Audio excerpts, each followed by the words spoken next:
Good evening, everyone, and welcome to another episode of This is Revolution Podcast. I am your host, Jason Miles. If you are new to the channel, please hit like, please hit subscribe, and don't forget to hit that notification bell as we are constantly adding new streams to the channel. First, I would like to give a huge shout out to everyone that showed up to the Sublation launch event. Shout out to DJ Sal for offering up his services. Really appreciated that. That was awesome. Playing some great 90s hip hop deep cuts. Toussaint is telling me to give his real name. I can't give his real name, Toussaint. It's fucked up. Can't do that. He has a DJ name. Just like I don't give out your real government name. Yes, very good. I took you off the screen because you made me so mad. Also, it was fun to hang out with Ben Burgess at one of the worst events I've ever been to, which was the Minds seminar debate thing in Manhattan. And in the bonus patron half, I will tell you about what happened there from the bird's eye view that we had, and the reception that Burgess got, actually surprisingly, from a lot of these people that we would call right wingers or fans of the intellectual dark web. Me and Cuba having fun heckling people and trying to start a fight, because that's what I went to New York for. Stir up trouble. Speaking of good trouble, you guys missed him at the event, but he is feeling better and he is definitely prepared for this evening. Please welcome my co-host, my homie, my dog, the man of the Mau Mau Hour. He is the Pascal Robert.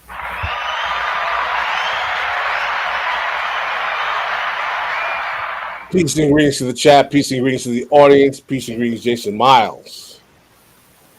Pascal met so many people, and I do have to say, before we bring our guests in, the last night, the night of the event, me, Ben Burgess, Anders Lee, Hannah Feldman, Toussaint, and Andy Williams went walking around Brooklyn. And if my voice is it'll be a little choppy today, is because we spent most of the evening to the wee hours of the morning screaming from rats. Screaming from rats. Yes, rats. I was probably the worst of the screamers. Probably. I can still hear you. There was a few rats that were so big, the motherfuckers galloped through the streets. I swore I saw one rat break dance on a grate on the sidewalk. New York rats is no joke. Motherfuckers is strong and sassy. So that's all I gotta say about Brooklyn rats. Oh, Kuba was there with us too. I forgot to mention Kuba because he kind of shut it down a little earlier. Our Kuba was representing the deep state on fleek. Kuba bought a red tracksuit, but he wore the shirt and tie under the red tracksuit, and he had matching red. It was Adidas tracksuit, old school Adidas tracksuit, and he bought old school Adidas kicks, red Adidas kicks to go with the tracksuit with the shirt and tie, and he tucked the shirt in to the tracksuit. Who was a goddamn fool. There you go. That was a lot of fun. Met a lot of people. We met Strom in real life, and he actually wore the Strom outfit, that Southern gentleman suit. Hung out with Doug Lane. Also, shout out to Norm Finkelstein, Doug Lane, crew. Who else am I leaving out, Tucson? Ben Burgess. Oh, Ben Burgess. Big shout out to Ben Burgess. Who else? Oh, it's Sean KB. Sean KB was there, Pascal. Wow. And like Nancy Potter. Jesus. I How's think Sean Sean KB? lost weight or something because I didn't know who the fuck Sean was. He walked by me like 3 times and then finally like, that's Sean KB. I was like, oh damn, did he hit the gym? So Yeah, I was surprised. yeah, you were thinking the same thing. He looks like Jesus, and he said he's a carpenter. What's going on here? So yeah, it was a good time. I look forward to doing it again. Also, huge shout out to TJ and Project Parlor in Brooklyn for letting the whole event go down, helping to make it happen. I didn't know what to expect when I got there. I was afraid it was going to be 4 people the whole night, and that place stayed packed. We had a good damn time, and let's do it again in October. Right. Don't have a date quite yet, and it might be somewhere different, but we are going to be back in October for an election night shindig party in New York, and I won't name the people that have agreed to show up just yet. Okay. Are you ready for that shindig, Tucson? I'm excited. Yeah. And also another big shout out to Hannah Feldman for helping us with some of the logistics of the evening. She was dope. I had such a good time, and again, thank you guys so much. But that being said, let's bring in our guest. Our guest today, José Sanchez, is a doctoral student at the University of Duke, who wrote, and it's linked in the description of this show wherever you are watching it, and when you will soon be listening to it in the audio version, there is going to be a link in the description to his article, which is the title of this show, Against Afro-Pessimism. I did make an intro clip for it if you guys saw it, where of course I put Spike Lee in it, or a Spike Lee movie in it, but I can't play the clip because of a copyright issue. Always something with YouTube.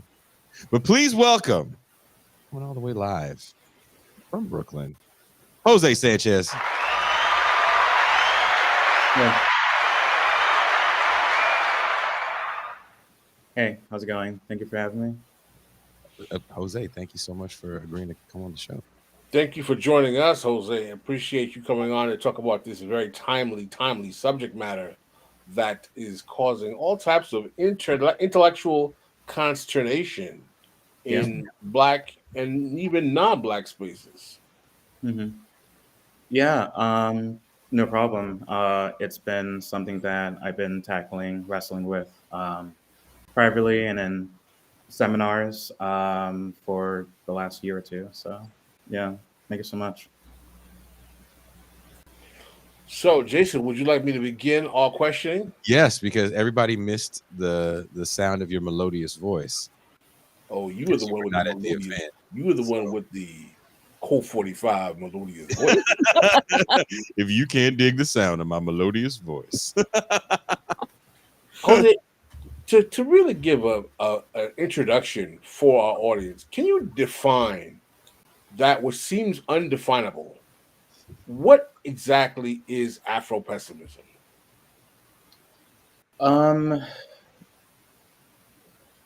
As any academic would say, it's complicated. It's a philosophy or perhaps a school of thought that is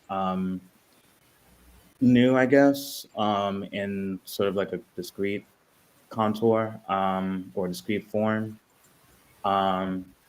Yet its sort of core tenets or its spirit, in a way, rests in a certain politics that has like a longer history than just the academic careers of, say, Frank Wilderson, who is the leading thinker or proponent of Afro-Pessimism, or Jared Sexton, or even people who may not identify as Afro-pessimists explicitly, but are seen to be part of, cut from the same cloth as Wilderson or Sexton, such as Saidiya Hartman or Horton Spillers. It's a philosophy that's sort of rooted in this this essentialization of blackness that sort of rests on this like universalized black essence, this sort of essentialist black identity politics that's kind of grounded in this like narrative of eternal essential abjection or oppression, degradation, and yeah, it sort of like cuts across.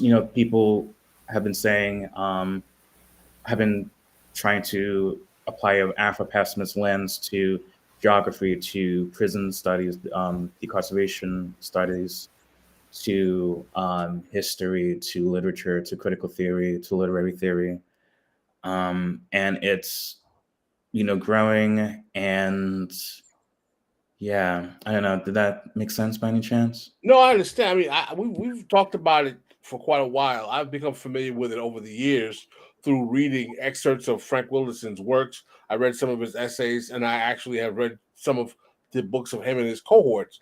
And if you can correct me, the way I look at it, it's an expression of a belief in a kind of continual, perpetual, oppressive state of Black identity, rooted in this philosophy that Blackness is oppressed almost like physics and earth science and water, in that it's natural to the air and that it will never change. And that it's basically almost kind of an eternal reality to like the biological essence of nature, that Black people are oppressed by quote unquote anti-Blackness.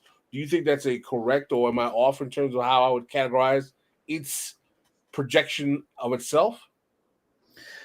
Yeah, totally. That's totally correct. Yeah, it's sort of ironic how, sort of mirroring the terms of which racists, white supremacists, et cetera, of the past sort of couched their anti-Black arguments, that that discourse in like the language of like science, and measuring craniums and stuff like that, and how much blood you have in your body and stuff like that.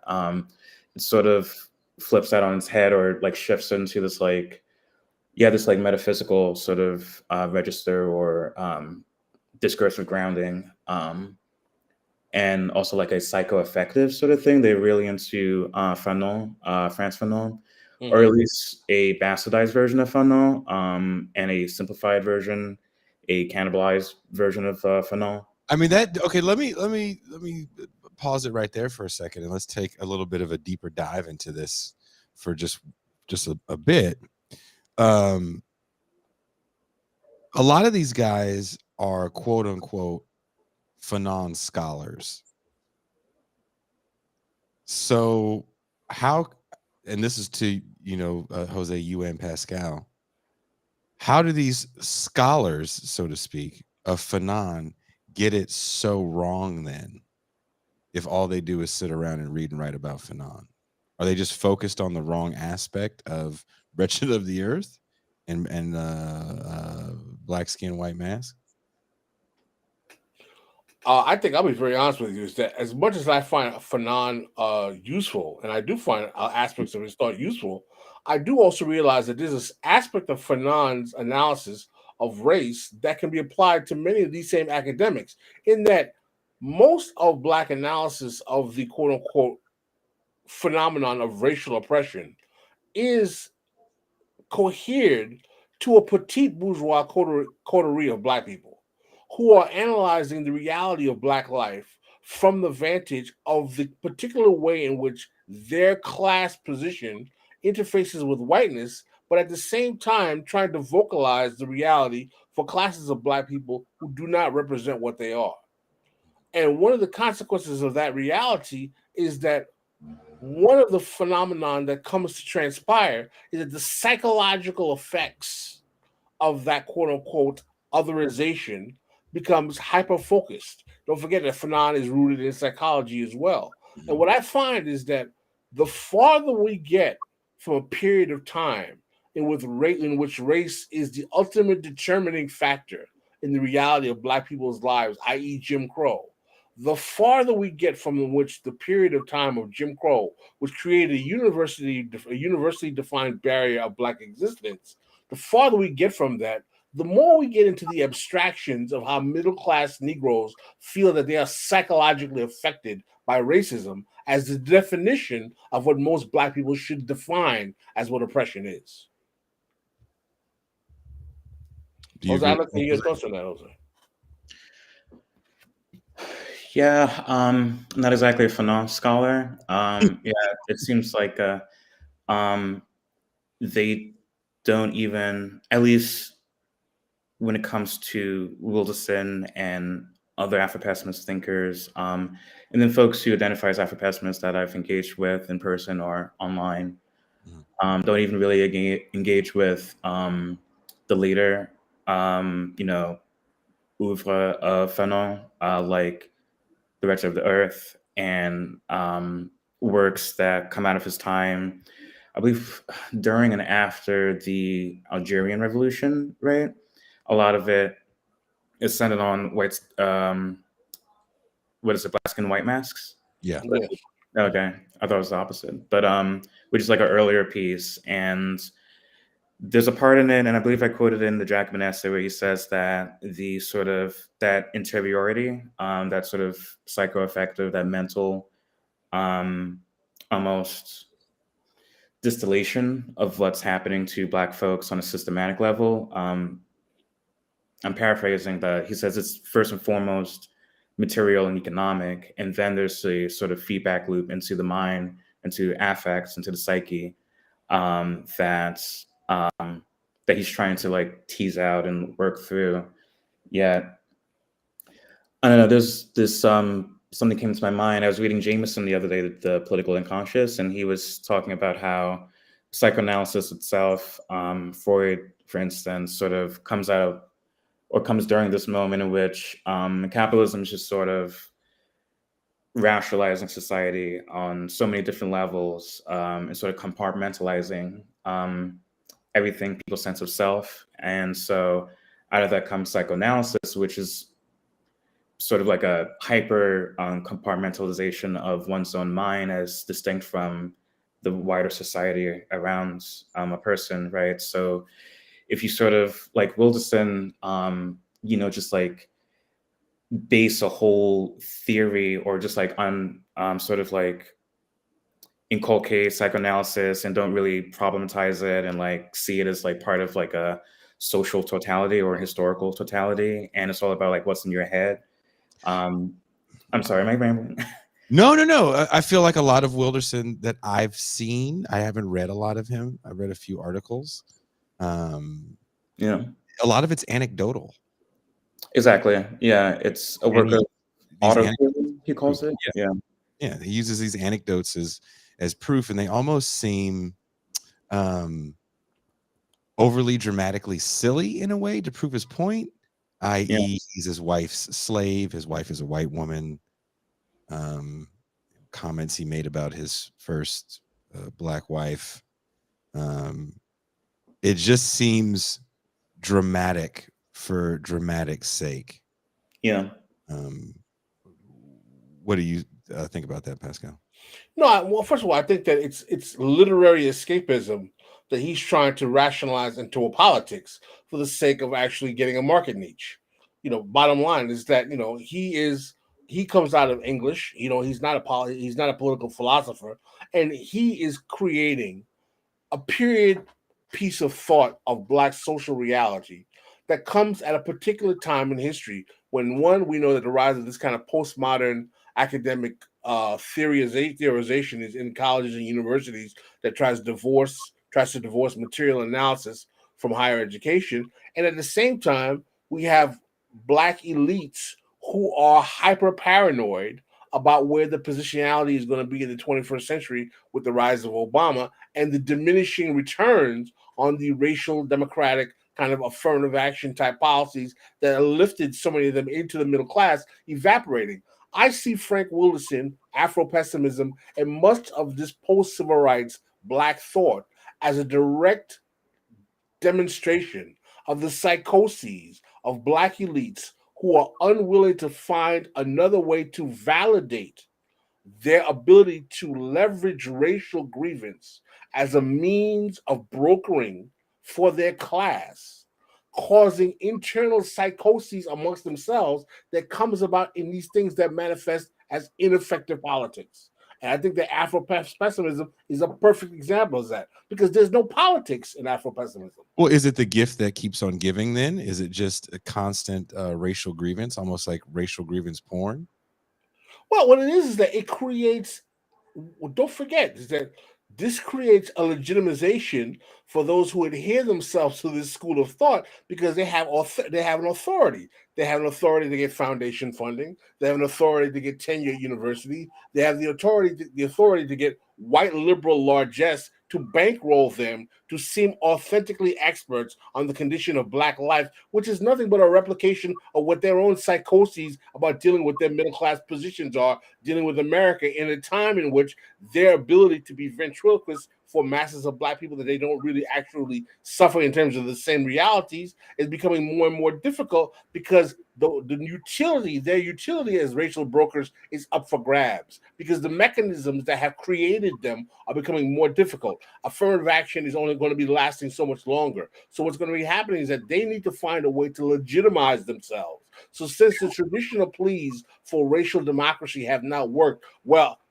it's just the ultimate fatalistic is this Afro-pessimism. There'll never be justice in these white folks' lands, so we've got to either get reparations or we got to find a way for us to just get some kind of foundation compensation. Well, doesn't it also say that racism is eternal? White racism, white oppression is eternal. And it is that white oppression, and it is anti-Black violence that is the most violent of all violence, and like everything is anti-Black violence. Actually, can you explain a little bit of that, Jose? Because that whole anti-Black violence thing, I really don't like to categorize violence. I've never been a fan of it. I've never felt like one felt better than the other. Can you talk about the whole anti-Black violence and anti-Black, just that whole usage of that phrasing in this what would you call this, theory? Yeah. Yeah, it's like I think Reed once called this sort of idea like a devil theory of race. Because it's just like race, anti-Blackness is all-encompassing. It's sort of, white people, non-Blacks, and they have like a particular ire for people of color who are not Black, like Palestinians, indigenous people, and parts of Wilson's memoir just like harps on the sort of like so ingrained as to be like unmovable anti-Blackness of this Chinese American doctor, I believe Dr. Zhao, and then these American Indians who confronted his dad, who was like a high-ranking official at the University of Minnesota, I believe.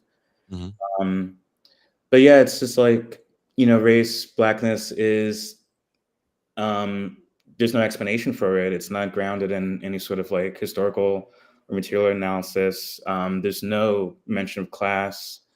And Gloria Wecker, who's this Afro-Surinamese Dutch professor, noted this. There's this like, and he says it in the introduction, or rather the first chapter of his memoir, but and other people say it too, that anti-Blackness is worse than, say, sexism, it's worse than homophobia, it's worse than capitalism, and that it cannot be analogized to those systems of oppression.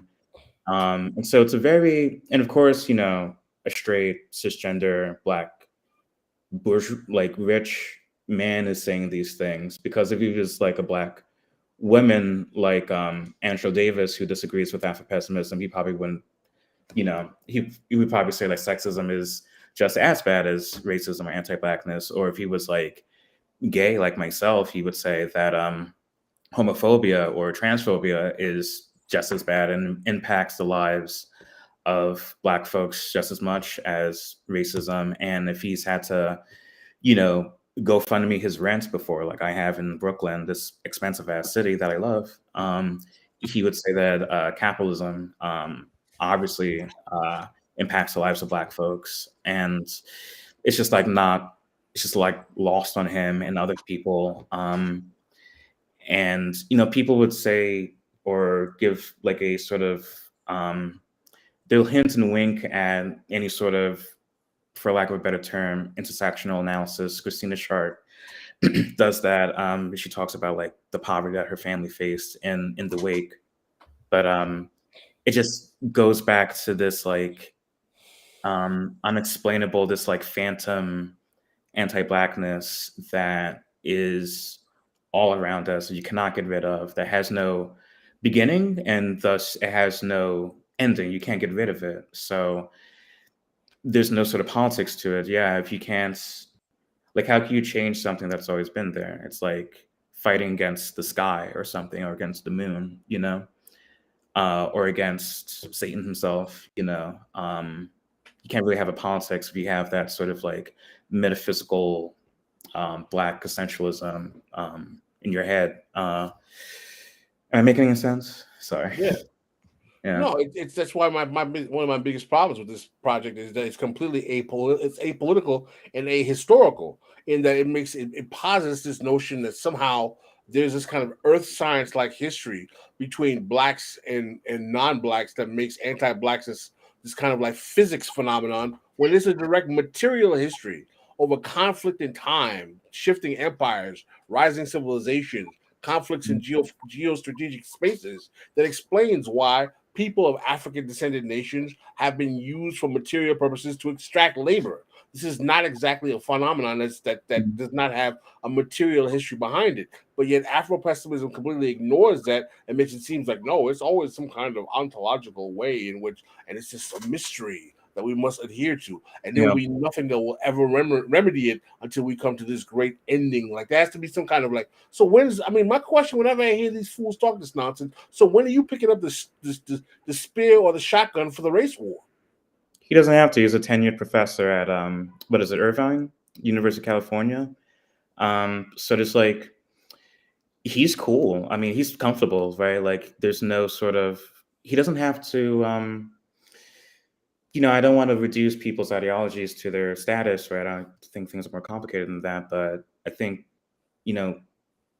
interests do exist, and that's connected to the way that we conceive of things. He doesn't really have to do that. He doesn't have to hit the streets. And it seems like every time that there is like a hitting the street moment, like that essay of his from, I believe, last year or 2 years ago, during the uprising, in which he said that it seemed like every sort of, he was like, we can't depend on our white allies, we can't depend on the state, we can't depend on this or that. It just seemed to be so fatalistic. Because it's Afro-Pessimism, right? If you can't get rid of racism, then like there's no other option but to be fatalistic. And so that lends to sort of political quiescence. Is that how you pronounce them? Quiescence. But also because, and I argue this, because at the core there's like this essentialist sort of conception of race. I think that lends itself perfectly, sort of like, is intimately connected to the Black nationalist politics, Black separatist politics of the past. And, I say that and I connect that to conceptions of Jewishness and anti-Semitism. And of course, we, don't really have an example of like, the Black Belt thesis, that whole thing with the Communist Party didn't go well, but I used the example of Liberia and connect that to Israel to sort of show just how made up, partly, what like a lethal fiction Blackness is, and what this sort of racial essentialism could possibly lead us to. I'm not too sure we'll get to that. I don't think I don't think the Liberian project is going to be revived anytime soon, but in a lot of these democratic cities, blue cities like New York, right? Like you have these black politicians like Eric Adams, sort of like deflect criticism, legitimate criticisms of them by saying that, oh, I'm just like an oppressed black person. Of course, you would say that, and that's anti-black. You saw a lot of that when people would confront Obama from the left. People would be like, "Oh, you're just anti-black," and the pushback against my article. I mean, that was like all over the place. That I'm anti-black, even though I'm black, or that I'm like a my favorite was like a white man's whore. That's what a lot of people called me. And so They of course, called you a white man's whore? a white man's whore. With times? I do want to ask you about this. Let's get real for a second. Sure. As I knew, like I said earlier before we even got on air, there were going to be some people in the chat that are going to feel very, very passionate about what we're talking about, mainly because it really F's up their whole notion about being king victim. You wrote your article in Jacobin, which is a large publication. And Jacobin has levels, right? Some of the bigger writers are in the paywall stuff, and then newer writers like yourself are going to be in some of the free part of the magazine. That being said, I do not like everything I read in Jacobin, and we've definitely had shows on here where we talk about some things we don't like there. That doesn't mean that we disagree with all the people that we know that work there. Do you feel that had that article have been in like a Black Agenda report, maybe would have been treated a little differently? Probably. To be honest, yeah, to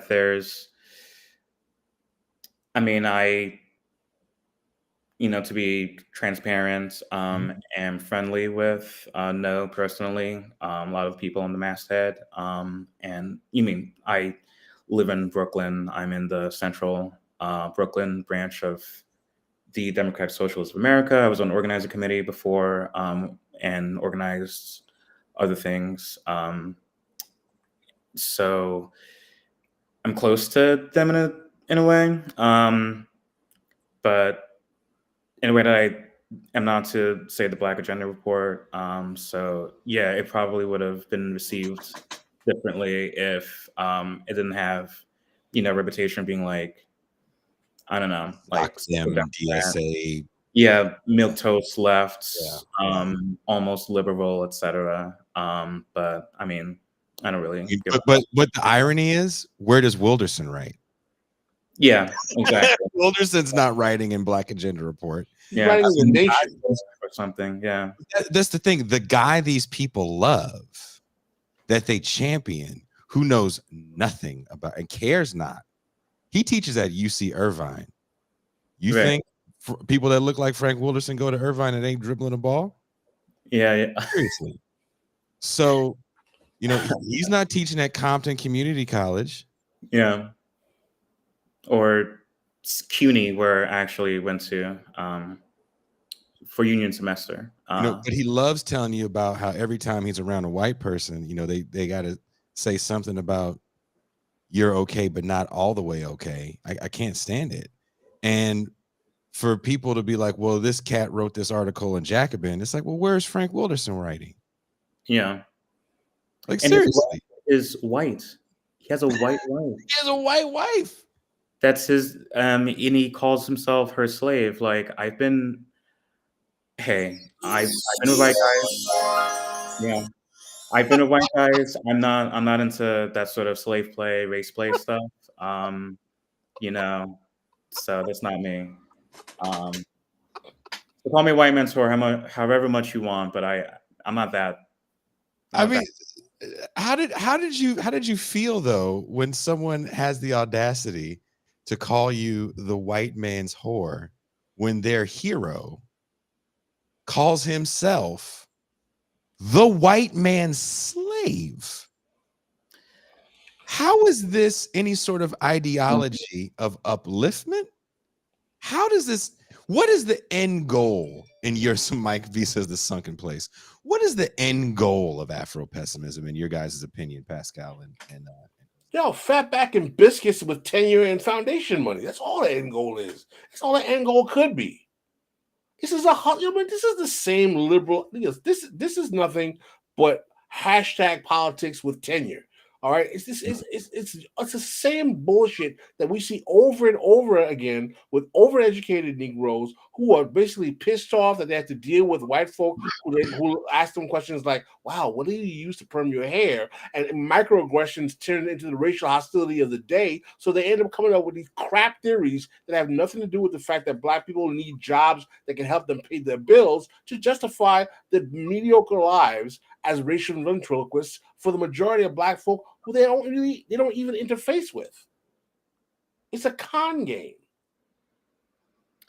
And it demonstrates how much the crap that has been Black political and social thought in the post-civil rights era is coming to a position where it's so useless that now all it does is complain about the complaints.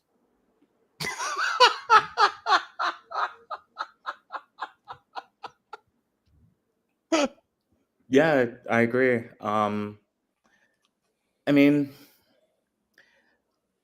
I sort of, I don't know, maybe this is weird, but I sort of, and the memoir is beautifully written and is evocative in certain ways.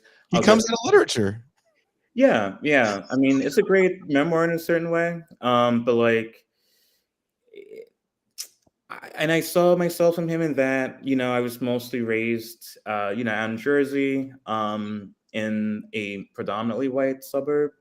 And yeah, I experience all sorts of bullshit, right, from white people and from others. I probably participate in some bullshit. I'm human, sadly, tragically. But like, I think, but I'm also like going to Duke, like like I'm doing okay, and I think that for as much racial animus exists and like all these stereotypes, these microaggressions exist for maybe kids that were, born and raised in like, not born, but like raised in like these white suburbs, these middle class areas. We're still doing better than like our skin folks, so to speak, in let's say housing project in Newark, where I was, born and raised for the first couple years of my life, or in here in Brooklyn, like right, like a couple blocks from me, right, a block or two from me, like these housing projects, like, and we're in these like Ivy League universities, and we end up getting these like tenure track jobs.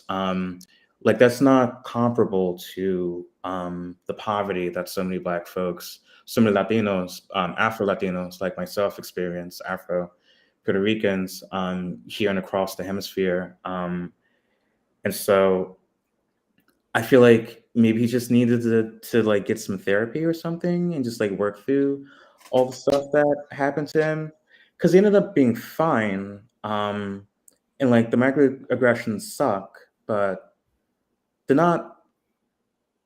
You can't compare them to the macroaggressions of like racial capitalism, of like institutionalized patriarchy, etc. And yeah, there just seems to be this like harping on what had happened, like the touching of the hair would having these like professional spaces. And I think yeah, it comes back to this like anxiety, like like in the wider culture, I'm supposed to be oppressed and everything, but I made it. So am I actually oppressed? Who am I?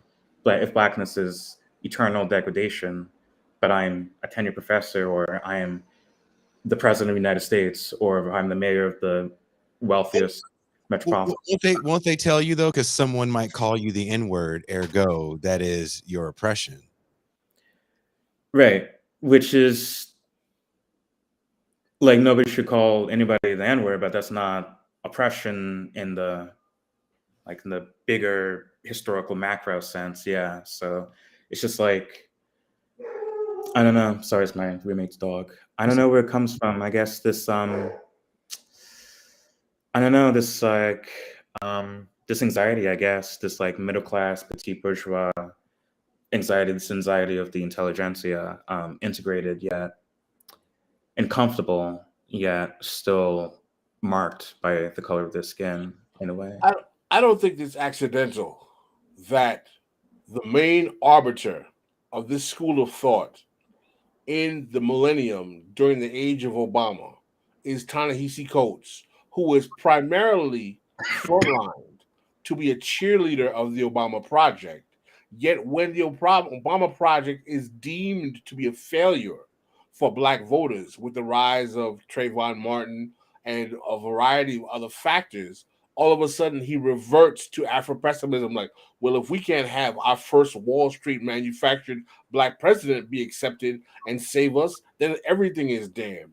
So it's not accidental to me that the phenomenon that triggered the whole all of these articles about, like, the case for reparations and, oh, my president is Black, all of these other of the horrors of Black life come about because you read Coates. The first series of articles are all celebrating the Black president. My president is Black. We're 8 years in power. And then all of a sudden, when things are falling apart, when the material consequences of the Black president are not demonstrating actual joyous responses for Black folk, and we started to see things like Black Lives Matter, Trayvon Martin, then all of a sudden it's like, the case for reparations, as Bruce Dixon always told me, that whenever there's a crisis of racial legitimacy, when the actor in question will always pump up his fist and his dashiki. He says, "We need reparations now," to legitimize himself. And what ends up happening is that in the wake of the failure of the Obama project, which the project in itself is supposed to be the aspiration of Black politics. In other words, the best you're supposed to get from the Obama project is Obama himself, which was a transparent failure from the beginning in terms of what it was set up to be. In the wake of the failure of that project, we now have this ridiculous cartoonish politics that has dominated Black thought,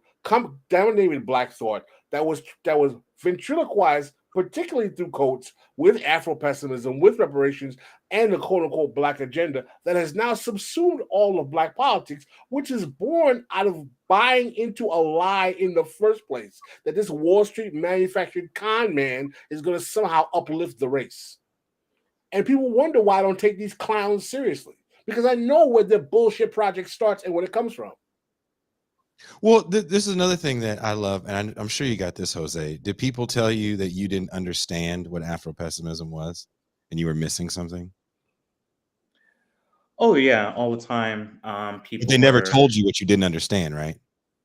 Yeah, or like pointed out, like, and I was like posting screenshots of like PDFs of, Hartman, Sadia, Hartman, Wilderson, etc. And people were just like, "Oh, you didn't get it," or "You didn't read this, that, and the other."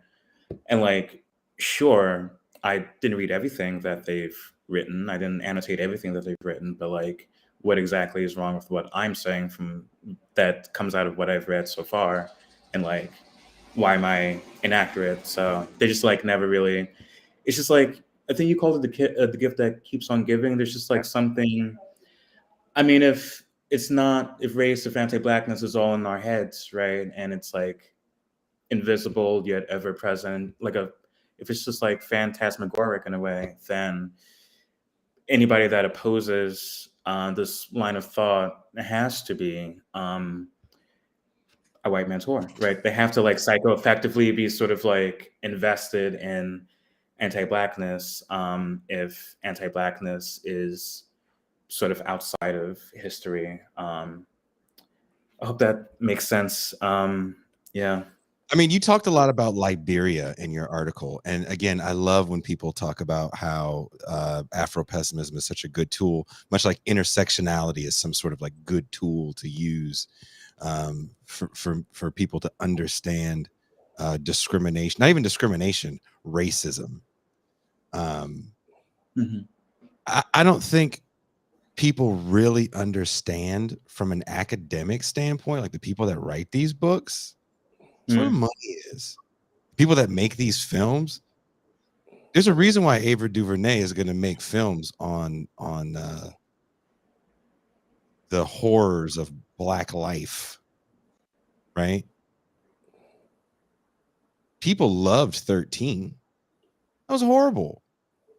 It's extremely inaccurate. People love When They See Us. Loved it. She's going to make more of that. And you know who loves it? Who do you think loves it? Who do you think's paying all that money to see all these movies? Rich white people.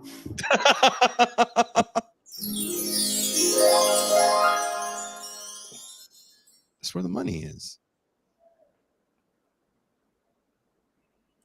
Am I lying, Pascal? No, not at all. Not at all, man. Sandy Darity got how many hundreds of thousands of dollars just to read about reparations? It didn't come from the Bill Cosby Fund. It didn't come from Oprah's wallet. It's amazing. You know what's funny is that people are talking about like y'all don't want to talk. We talk about racism all the time. It's like y'all don't want to talk about racism because y'all want to get in line with white liberal. I was like, yo, listen, the Negroes who are talking about racism are the ones getting the biggest fatback and biscuits in the world. Talking about the white man gets you paid all the time. What are you talking about? Coleman Hughes will never see as much money as Ibrahim X. Kendi. Never. On his best dressed Sunday. He doesn't have that racial grievance porn that Kendi has. The bottom line is that talking about that stuff doesn't challenge anything because it's not rooted in challenging capitalism. All it is to say is that, listen, you just give us a little equity in terms of our representation in the already existing capitalist pie, and you give us a little set-aside money in some other racial democracy, and we'll be okay. We'll just keep this shuffling going over and over again. But the actual distribution of resources that maintains that you have a disproportionate number of black people ground to powder and dust in the reserve army of labor doesn't get challenged. Yeah, totally. Yeah, I have to agree. Because Wilson will tell you that capitalism is not relative to race or racism. He actually wrote that in the Nation article. I was like, what do you think that the white people brought you over here in slave ships because they didn't like your curly afros? Afro-Pessimism is a post-Marxist ideology. Hate to break it to you guys. I don't know how many people here actually read Cedric Robinson's Black Marxism. I know a lot of people have it on the bookshelf. Yeah. Yeah. Yeah, I mean, his whole thing was that the sort of oppression that Black folks would face in the era of Atlantic slavery was sort of prefigured by the oppression of, say, Jews or Slavs or European, like, quote unquote, white peasants, the Irish, especially back in Europe, and that they, parallel each other. One was the model for the other. And I mean, I guess people, when it comes out Robinson sort of, and I guess my problem with Robinson is that he has this like sort of, he too has this sort of racial essentialism, and saying that, Africanity or Africanisms are like inherently politically radical and lend themselves to that. I think that's like an issue that I have with Robinson, but everything else is kosher as far as I'm concerned. And then, yeah, there's this, and I mentioned this in the piece, we live in this moment in the defeat, out of the wake of, the 70s and the defeat of labor, there's this world historic defeat of labor, and the onset of what's become neoliberalism, right? And, the Reagan counter-revolution, the Thatcherite revolution, paralleling that and intimately connected to it. And people like David Harvey and Frederick Jameson have written about this, just sort of like historicizing this intellectual turn. We have like the cultural turn or the linguistic turn. And so I'm reducing so much of the literature that I've read so far, but like it's all about culture, it's all about language, it's all about discourse. And that's sort of divorced from like the wider social historical totality the economy, the material, systems of gender, sexuality, all that stuff. And so, yeah, if you like look at discourse alone, sure, there's anti-blackness within discursive regimes or epistemes, as Foucault and Foucauldians would call it. But like that sort of these discourses are embedded within, again, like a wider totality that involves the material, involves political economy. And so if you just like look at the writings, the anti-black writings of various intellectuals and journalists and politicians alone, like divorced from like what their words are masking or mystifying, and what interests are they serving, and what work that race does as like a tool, then you're just like missing so much. And so, I mean, that's the problem with post-structuralism. We're talking like folks like Derrida, Jacques Derrida. His whole like deconstruction methodology, or I guess you can call it that, or a concept. People like Gabriel Spiegel has criticized, and I'm coming out of this from like historical discipline.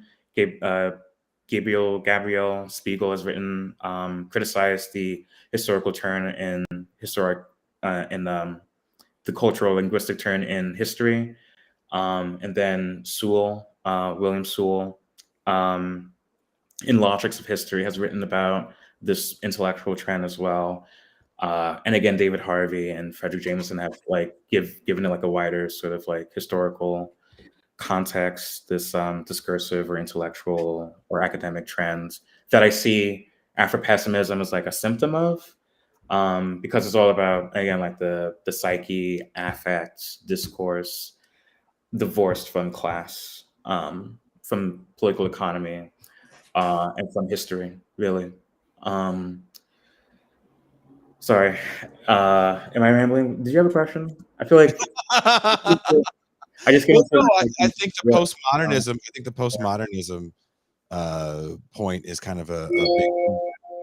We've definitely done shows about postmodernism, and Afro-Pessimism get the same kind of negative response all the time we do the shows. It's always like, well, you don't know what you're talking about.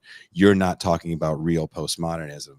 And what did Jean Bajelon say about it? Postmodernism? He goes, it's anything and everything all at once.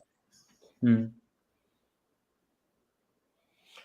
mean, to me, man, it's just, all of this is just a direct product of the fact that people are willing to pay folk to talk about not solving the problem.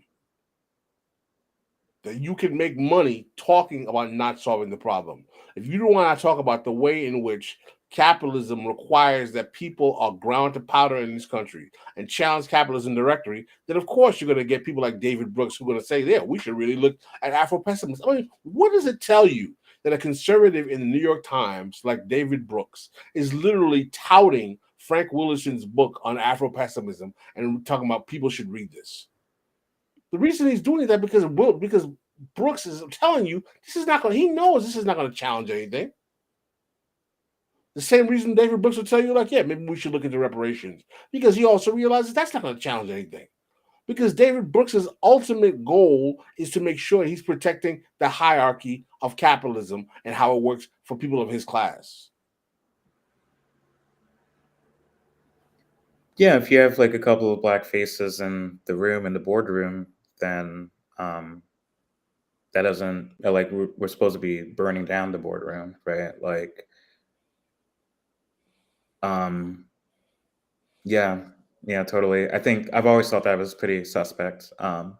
His Brooks's celebration of Wilson and others like him, and like the touting of from like other like white conservatives and liberals, in these like elite spaces. Yeah, totally. What did you want to ask the final question, Pascal, as we're coming up on the hour? My ultimate question is that what exactly does it say about this particular moment in American political thought, particularly race in American political thought, that something like Afro-Pessimism is capturing such a large segment of a generation of Black activists or political thinkers?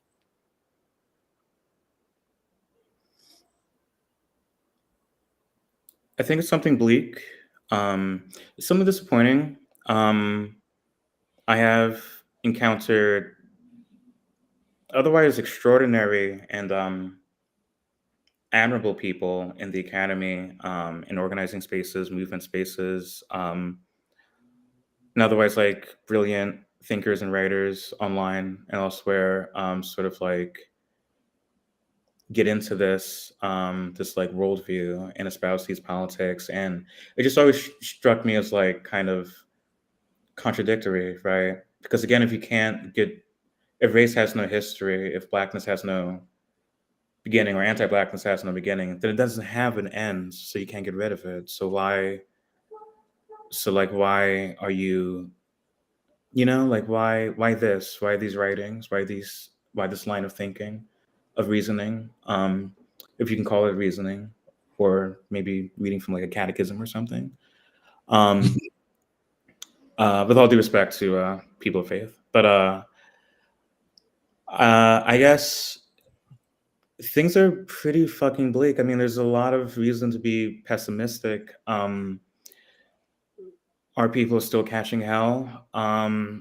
And more than us, everybody is. It's hell is hot wherever you are, and I mean, the world just seems to be getting worse and worse. The oceans will swallow up our cities, and the earth would be scarred by wet bulb events and heat waves and nuclear weapons. I mean, there's so much to be pessimistic about.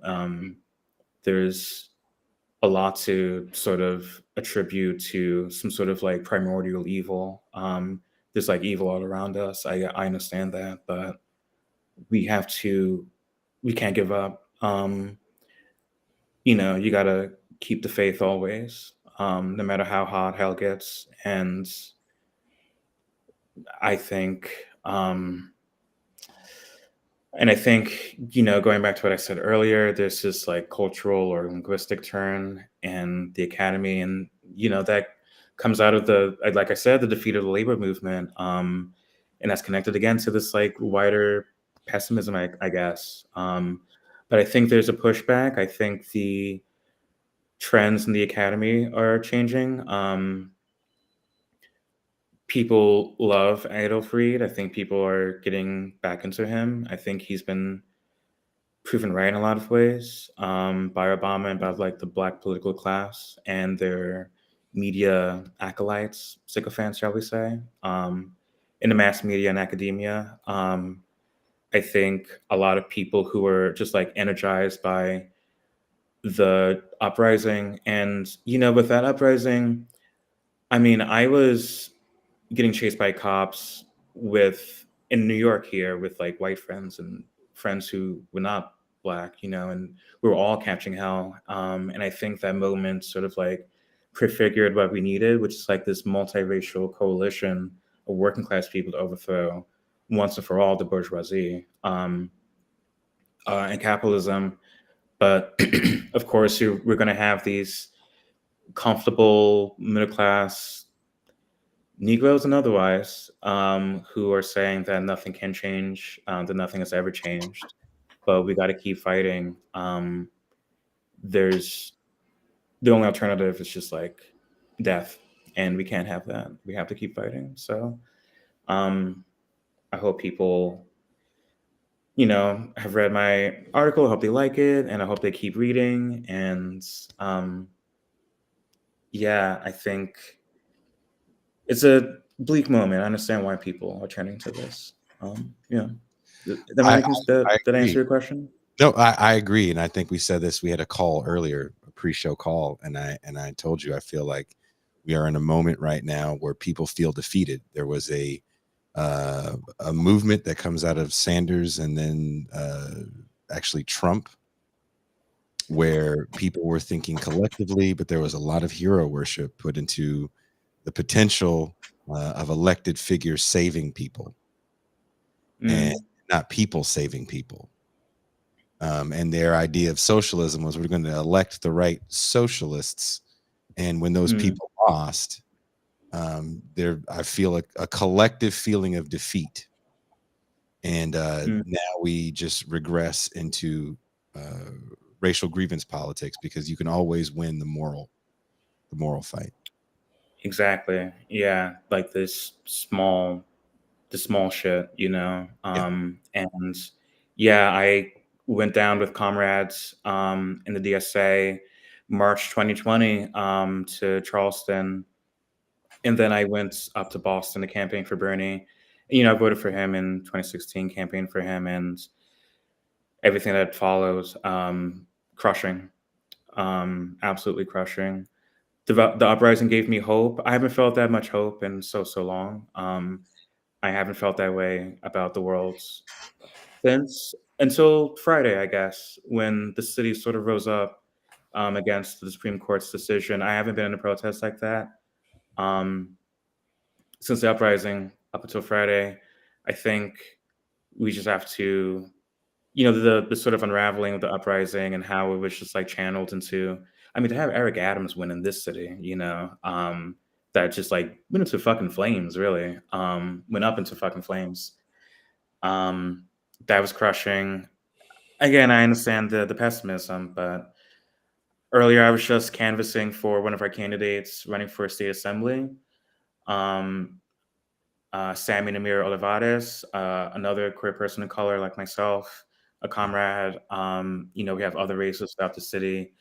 I think the left in the city is turning our attention to like those small, impactful sort of victories or what have you. And I hope people's attention can turn to that until the next presidential cycle. But at the same time, fuck presidents. I think we need to divert our attention to like more like rooted or things in our own backyards more often than not. And then we can talk about the White House. But we have to have that strong sort of foundation, our communities or workplaces, the Starbucks stuff. I mean, oh my goodness, the Amazon win over in Staten Island. Yeah. Sorry, am I taking up time? My apologies. No. I mean, you're the one that's got somewhere to be, not us. So. Oh, yeah. I got to go to the election. Yeah. Well, thank you so much, Jose. Thank you so much for coming on. Please writing. There were some good comments people left you as well on Twitter, and just the people that you wanted to like, that you were trying to reach. you're reaching them, and some people that inspired you, read your work, and appreciate it. So thank you so much, y'all. Much love and respect to all of you. Solidarity. That is Jose Sanchez. Check out his article in Jacobin. There is a link in the description. We will be going to the bonus call-in champagne room. So if you are a patron, the link is up. If you're not a patron, patreon.com/bitterlakepresents. If you want to get in on the action, I can tell you guys about picking fights with right-wingers in New York and hanging out with MT and walking all over Brooklyn with Ben Burgess and Cuba. Who else was with us? And rats. And too many goddamn rats. God damn. Well, they wanted to welcome you to New York. I swear I saw one breakdance in front of that bodega. It's a liquor store with a flat top. That's what it is. Bodega. It's a liquor store with a deep fryer. It's gentrified, so there's healthy options. Well, we will get into that also.